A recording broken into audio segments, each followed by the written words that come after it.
housing market is still struggling. Sales of existing homes unexpectedly dropped in April.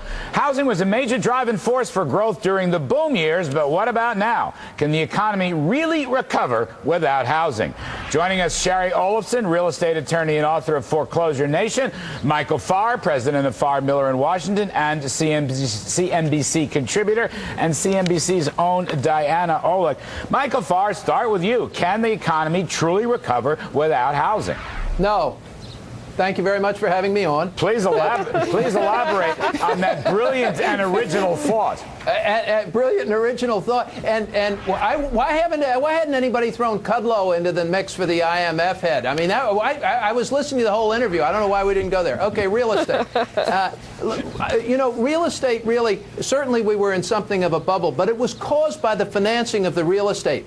And real estate falling prices right now are not so much an employment issue as they are the result of a dramatic change in how real estate's being financed in this country. Fannie and Freddie and FHA have provided like 97% of all the money for all of the new home mortgage originations in 2010.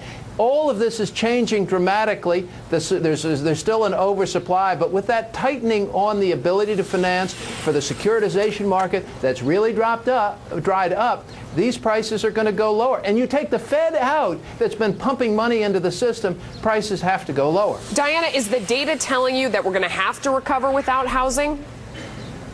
It's not coming back? We're going to have... Yeah.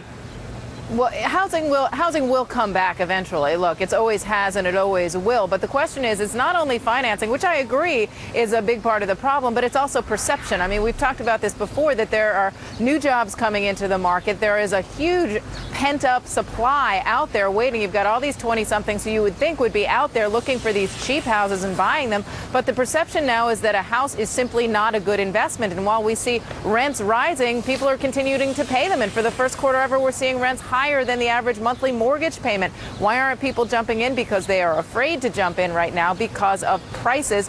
And just look at construction as well. I mean, we are so far off the normal levels of construction. When jobs are improving, we should see home construction improving. But again, this week, housing starts down. So, Shari, come in and rebuff Michael. Why do you say that a recovery in the broader economy can happen without housing? Well, it's not up to me. It is happening. We see it happening. The economy in general looks like it's getting better, and housing is still bumping along the bottom, as it will until we work through these foreclosures.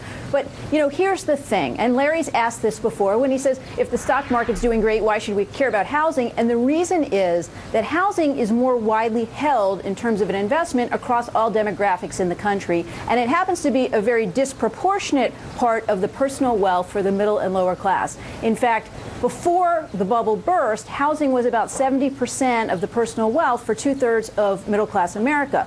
So without that, and if we're to become sort of a housing-less recovery and maybe a renter nation, it sort of begs the question, what's going to happen without that safety net and that nest egg and that financial foothold? What is the economic recovery going to look like in terms of social services and retirement and upward mobility? I mean, we're all collectively looking at another $2 trillion worth of home equity loss between now and 2012. It's got to have an impact on the economic recovery in some form. But Michael Farr, I mean, it is fair to say statistically, this is a very weak recovery relative to prior recessions and recoveries. So to Shari's point, the rising stock market and the falling housing market, I mean, does that show the unbalanced nature of this economy?